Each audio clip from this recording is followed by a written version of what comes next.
Welcome to the Catapult Effect podcast. I'm Katie Wrigley, neuroscience coach and entrepreneur.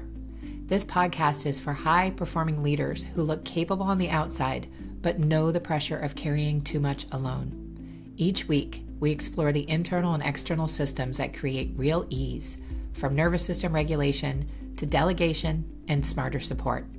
If you're ready to build in a way that feels steady and sustainable, you're in the right place. Part 2 right here. Welcome back to the Catapult Effect podcast. Continuing with me today, Dr. Matthew Campbell. We are going to be talking about his Primal Five. Yes, his Primal Five. Last week, in case you missed, or earlier this week rather, we were talking about some of the negative impacts of consuming, especially news, as well as other habits that we have as part of society that are pulling away from these foundational habits that we want to make sure we have nailed down to help support us with a foundation of strong mental health. That foundation work is so important for anything that you're doing. So we're going to continue that conversation today. Come on in. We're going right into it. All right. So Matthew, I just want to make sure, just for anybody who may have missed the first part of the episode. So the 5 basic foundation, it is, then let me know if I'm missing any. It's sleep, not in this order: sleep, sunlight, movement, connection, and consumption. All right. So how can people start to make sure that they're taking care of these basic 5 primal needs we all have as human beings? I think it starts with awareness, like most anything. I think it starts with awareness. One of the problems that we run into is that we are our basis of comparison. And what I mean by that is what we experience, we have a tendency to see as normal and as the way things are. And so we can be in a sleep deprived state. We can be isolated. We can be consuming all of the junk mentally and physically, but that is our normal. That is what we know. So sometimes we're not aware of how much better things could be. And so I think it begins with awareness. I think it begins with checking in these different areas of our lives and how we're doing. I think that's what we need to do to start with. I love that. And I want to pause on that point there before I go into the next question, is like, what you focus on, you will find. And for those who are listening that are more into the woo, there's a lot of stuff out there right now about what we can expect in 2026. And there's chaos always available to us. There's wars going on. We have the choice to feed into that, or we can look at what's going right in the world. What are some of the things that are going our way? What is some of the good news? And they actually have, I don't know if you've ever heard of the Good News Network. I have. Yeah. I love it. Yeah. I absolutely love it. It's a report of all the good news in the world out there. So we always have that choice, but it feels like we don't have that choice when all we're consuming is that negative stuff. And we forget, hey, there's all these other things over here that may actually make me feel better, that are still true. Like, oh, this chaos can be over here. Anytime you want to dip into it, you can go back. But how are you going to feel if you look at some things that are going well, some things that are going right? I love that. I couldn't agree with it anymore. I think that sometimes, especially when we're stressed, when our mood is down, I think that we have a hard time realizing how emotionally based we are in the thoughts and actions that we have. And so I think that sometimes when we're anxious, focusing or hearing encouragement to focus on positive aspects of the world can almost feel disingenuous. It can almost feel like, it doesn't feel real to us, I think, often, because it doesn't. So often what feels real is just that, does it match the feeling I'm having? It doesn't mean it's more true. It just means it matches how I feel. So sometimes when we're trying to encourage more positive inputs, more positive consumption, I think that's something people can struggle with, is it doesn't feel right. And at the end of the day, that's what we want, is something that doesn't resonate with these painful emotions. I love that you brought up the energy of it, because that's That's really important. Like if you have that energetic mismatch, like if you are extremely anxious or you're Hmm. struggling through grief or you're struggling through something that's creating shame, joy and positivity doesn't feel like it's available to you in those times, especially with grief. Like grief is a long game, and Sure. it's going to take a while to process that out. And through a lot of the grief process, joy is not yet available, and peace is not yet available. There's a lot that happens as someone goes through that process there. And you're right that that energetic mismatch, like, you go to someone who's super stressed out, has just lost someone, you're like, hey, watch this comedy. They're probably going to tell you where you can go with that, because they're just not, that it's too big of a jump from where they are to even be open to that. And then on the flip side, though, as you start to consume more positivity, as that feels more normal for you, you'll start to push back on too much anger coming your way, or too much of that polarization, because it feels so uncomfortable in your body because it's so unfamiliar from the state that you're normally in. Right. Right. And I think that is the recognition, the ability to have different experiences so we can realize what's going on. So it's not just a what I'm used to kind of thing, is that I have a broader range of experiences and now I can detect different things. I can detect when sleep deprivation is present. I can Mhm. detect when I'm consuming some media, social media, and whatnot, that is moving me in a direction I don't like, because now all of a sudden I have greater awareness of what's going on. One of the things that is in the workbook as well, and it's something that I think it's really important to mention. It's not something that we typically talk about, but that's pornography. I Mm. think that's another thing. I bring it up, and whether it makes sense or not for others to put it in this consumption category, I bring it up because it's not a moral basis that I bring it up from. Again, it's what are we made for? Uh, Yeah. Many people are able to consume things, or a lot of people, I should say, are able to consume things in a really, moderate manner. People can have a drink of alcohol and they're fine. There are people, who are in different areas. We're all going to mess up on meals. I mean, Yeah. that's called life. Um, Right. we're not going to be perfect with any of them. But with all of these in the consumption area, we really have to watch out for the dopamine. We really Mm. have to watch out. And some people are going to going to struggle more in one or maybe in multiple areas with that dopamine surge.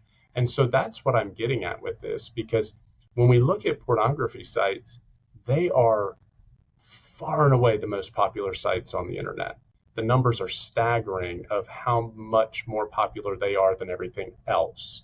And it's kind of a dirty little secret. Well, I don't like the dirty little secret thing. Like, let's just call it. Let's just say, hey, and I'm not telling you it's a good or bad thing on moral grounds. I'm not going to say it's the same thing for every person, but I'm going to say we need to be careful with this thing, Hmm. because it can be addictive and it can really change our perception of what's normal. And it can be really unhealthy if, again, we're not aware of what impact it's having on us. Yep.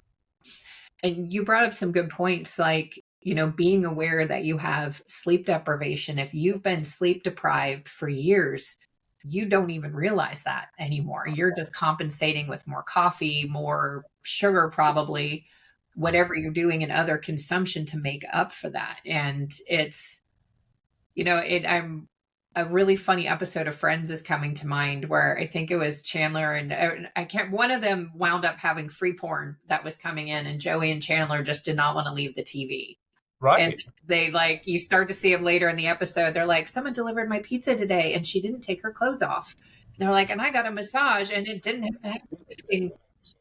Right. They're like, maybe we've been watching too much porn. Like, Yeah. And, and and that's the key, is what is it doing, to right. us, and being aware of what it's doing to us. Because anytime, again, and from a clinical perspective, when it's really affecting our dopamine, we got to watch out, because that Yeah. means it's pretty likely that we can get addicted. that we can get a tolerance. And I've seen it, and I've seen it in clinical work, and I've seen how much of an impact it can have on people, as well as the others. Our food. Our Mm. food is just, the human animal was, you know, sugary things. The sweets were not highly available in many instances. And so it gives us this short burst of energy and it feels really good. Mm. So what does the commercial industry do? Okay, well, let's find, let's this reward that people receive from the sugar, let's put it in as many things as possible. Yeah. It's gonna give them that short-term high, short-term good feeling. And so now it's everywhere, and not in natural forms, and things like that. So Yeah. we got to watch out for our dopamine. I'm resisting the urge to go down a tangent about how they've started to divide up the amount of sweeteners they use so that they can honestly say the first ingredient in like strawberry jam, for instance, is strawberries. Right, Like it's not because strawberries are like technically by the amount of however many sweeteners are in there, strawberries are the first ingredient, but now you've got five sweeteners of five different names after that. And right, that's where those strawberries lose every single health benefit when it gets put into some commercialized jam. Like there's nothing healthy about that anymore because it's just all sugar. right, right. And we get that though across the consumption board, right? Yeah.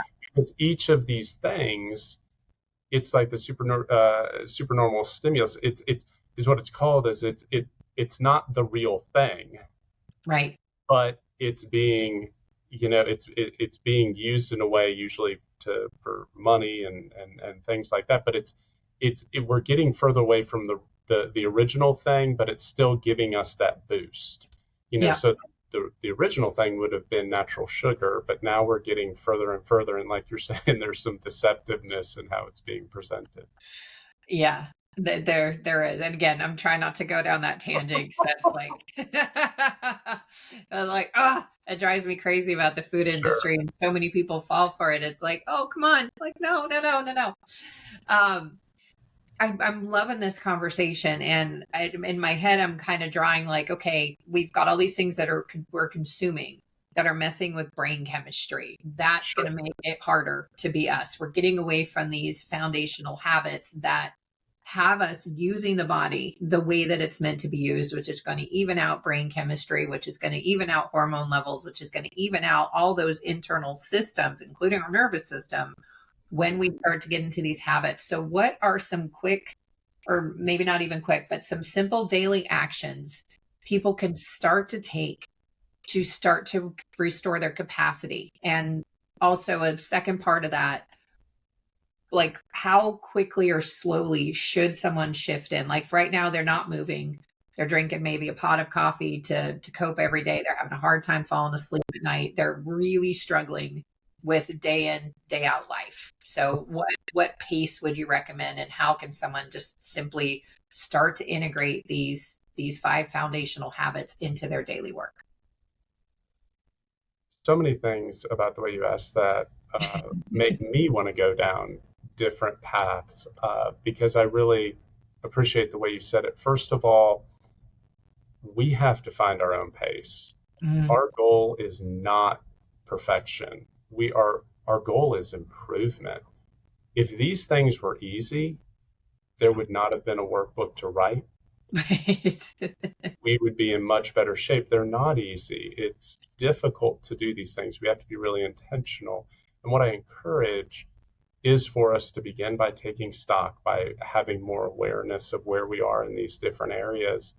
And then we try to focus on one. We try to make changes, and we're trying to build upon them and create improvement. Again, our goal is not perfection. It's not necessary. Everything doesn't have to be just right, but we're trying to do better. So, one simple approach that we can take, if you're going to have some coffee in the morning, when you get up, how about you sit outside while you're doing it? Morning sunlight is the best time to get our sunlight. Spend 15, 20 minutes outside. And what that does is it's much more than we think. It's setting our circadian rhythm. It has a real chance at making falling asleep easier in the evening because the circadian rhythm is getting set, and Hmm. we're getting that vitamin D exposure. Then we can even add things in. We can decide to go for a walk in the morning. Now I'm getting movement, I'm getting that sun exposure. That's really good. But it's really, I think, about trying to find where are the areas where I'm most depleted. Oftentimes, sleep will be Hmm. one of them. And so, with sleep, am I trying to make sure that I have consistent uh, times to go to bed and times to wake up? We cannot forget how important the waking up time is. That's very, very important in sleep management for those where sleep is a struggle. That's tremendously important. And then, of course, our diets.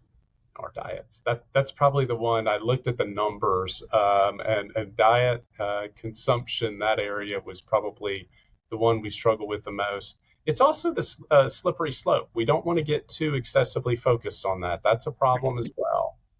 We're just trying to improve. We're trying to improve the amount of natural, clean foods we put in our body. But again, the goal is not perfection in that regard. We need to consume, and we need to be kind to ourselves. It's not easy, but yeah, we'd like to try to increase the frequency.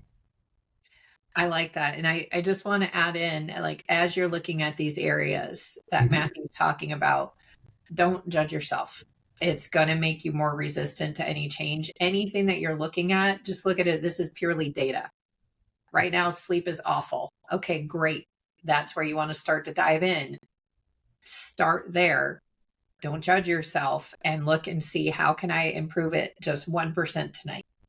Like, what is something I can do to improve my sleep tonight? Maybe it's going out in the morning, having your coffee while you're sitting in the sun. Maybe that's what you do. But make these little shifts and start to see how much they're going to impact you. We don't like, I love that you keep saying that we don't want to go for perfection, because that is what most people strive for when we're making a change. It's like, I'm going to be perfect at this. Right. No, just try to be 1% better today than you were yesterday. Yeah.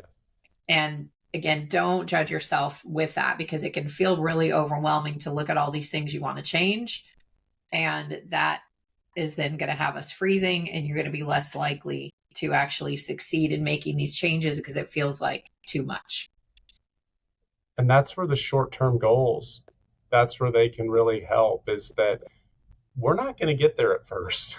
Yep. We need to try to improve it, and at our pace.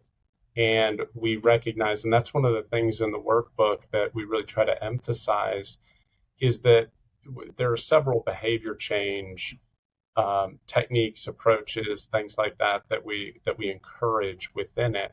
And one of them is the trajectory of change. Is Mm-hmm. that so often we can think of change, for example, like that mountain landscape in the distance, that it's just this unending upward ascent.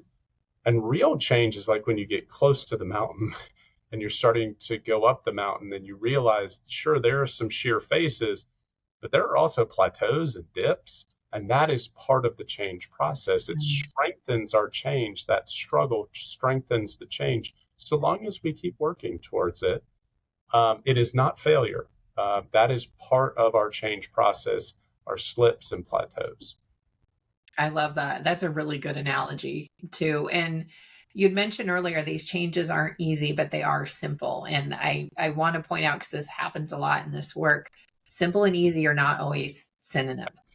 But the more simple you can make things, the easier you will make it to adopt. So try to bring that simplicity into how you're starting your journey up this mountain. If you're just at the base, congratulations. If you're halfway up, congratulations. Wherever you are on it, there's going to be plateaus. There's going to be those faces like, "Ooh, that's such a good analogy. Thank you for sharing that." And then I want to start to wrap up, and then I want to make sure everybody knows where to find you and what you're offering here. So, as people start to build these foundations, what tends to start to change in their career, their relationships, and their overall day to day well being? I think we have more resources available to us. Things not quite as difficult. It is so difficult to do the work when we're depleted, when we're fatigued. Things are going to get easy. Now, I'm not trying to sell, false hope. I mean, life is life. Right. There are things that are challenges, but when we go from the depletion of fatigue, loneliness, anxiety, agitation, and these kind of things to a more level place, our ability, our capacity to do things in our life will increase, especially if we can find some areas of deficit that are particularly difficult or challenging for us. That can be incredibly helpful. And all of a sudden, I think when the key, to me, the hook, when someone can really get moving on these things is when they start to change one and feel it. When they Mm, start to change one and all of a sudden realize, okay, this is different. This does make my life easier. And then I think we can really appreciate it. I know for me, one of the moments that really hit this home is it's just some years ago, but on an exercise regimen, and I got really into trying to be clean with how I consumed foods. And it was really remarkable. It was really remarkable those times, your inevitable slips, and how your body responded to things that were not clean. mm, My body all of a sudden was like, no, that you're not made for this. Like this is not working for you. When you're doing that every day, when that is your primary diet, well, you just kind of get used to feeling that crudiness. You wouldn't even call it crudiness because it's what it's normal. mhm. And Yep. so often, if we can just get maybe just one of these areas going in the right direction, yeah, then we can really get excited about it. I love that you pointed that out. We are so adaptable as human beings that we adapt to whatever state we're in. And if we're having fast food every day, we're going to adjust to the fact that it feels kind of crappy and that becomes our norm. It's Right, not until you've got all that out of your system and you're filling up with more whole foods that you're like, holy cow, that was a big difference. right. I think it was in the late 90s that movie Super Size Me. Did you ever see that? I didn't. I heard about it. I think I was probably a little. I avoided that. It sounded horrible. It was. But part of like I love the premise of it to kind of show that, but they were talking about someone who was vegan. So he went into this eating McDonald's every day for 30 days with a super, super clean body, working out every day, whole foods, all plant-based diet. And then suddenly he starts eating McDonald's. Like, yeah, like his body's not going to be able to make that change. And it was really profound, like how unhealthy he got and how quickly in that time. But he was already at an elevated state that a lot of people aren't going to reach in their lifetime. Like I've never been able to do all plant based. For me, like the whole food eating, including meats, including vegetables, that seems to be the one that's the easiest. And everybody's going to be different on that. But when you have someone who's at optimal health and then you feed the McDonald's for 30 days, it is going to be a much more drastic decline than it is for someone who isn't that healthy to begin with in the first place. And yeah, that was kind of my beef with that. I was like, this is a little skewed because of that, but it still brought a lot of really good points home. Such good. The premise of it is really good. Yeah. Uh, it's kind of a made-for-TV thing, getting something that's more extreme than the rest of us, but the premise is spot on. We're Yes. not made for that. Yeah. 100%. I agree with that as well. Um, where can people find you, Matthew? I've really been enjoying this conversation. I want to make sure that the listener here is like, I need this. I need to start changing my foundation here. So, where can that person find you, Matthew? Well, by the time that you hear this, what will be available is a website. Our website, our Primal Five, with the number five, our Mhm. primal5.com. And on there will be access to the workbook, purchasing the workbook. There will also be an opportunity to take a quiz. Mm. It'll be about 10 questions. You can take the quiz on the website, and it'll give a sense of where you are in these different areas and give you a general sense of kind of, I don't know, level of capacity, level of depletion of where you are. There will also be an app that will be available, which will go a little bit further, where we'll do daily recording of these different areas and domains, get immediate feedback of where we are relative to what we know is healthy in each of the domains. There's about 10, because as we've discussed, there are a number of different types of consumption that we have, and we're trying to keep those monitored. It'll have behavior change tips. It'll give you a daily and weekly score. So trying to do anything we can to really help and foster whatever process, whatever approach resonates with people the most and can get us moving. Nice. I love that. Awesome. And we'll make sure that all of those links are in the show notes so that people can just go directly out to your website and then grab their workbook from there as well. And Great. I want to thank you again for this conversation. Is there any thought that you want to leave the listener with today before we wrap, Matthew? Be kind to yourself. And one of the ways to be kind isn't just grace, but it's also trying to take care of these basic things in our life that can make things easier. Yes, I love that. Be kind to yourself, including how you're implementing these 5 foundational pieces into your life. Absolutely. Thank you so much for joining me today. And thank you, listener, for being here. I know you have your choice of a lot of different things to listen to on the internet, and I appreciate you coming by and using this episode to integrate things that can truly help you into your daily life. And until next time, please be well. Thanks for being here on the Catapult of 5 podcast. If today's episode supported you, share it with another leader who's ready to create more ease in how they build, and leave a review so more heart-led leaders can find these conversations. You don't have to do everything yourself. When the right systems are in place, inside and out, business gets lighter. Until next time, protect your capacity.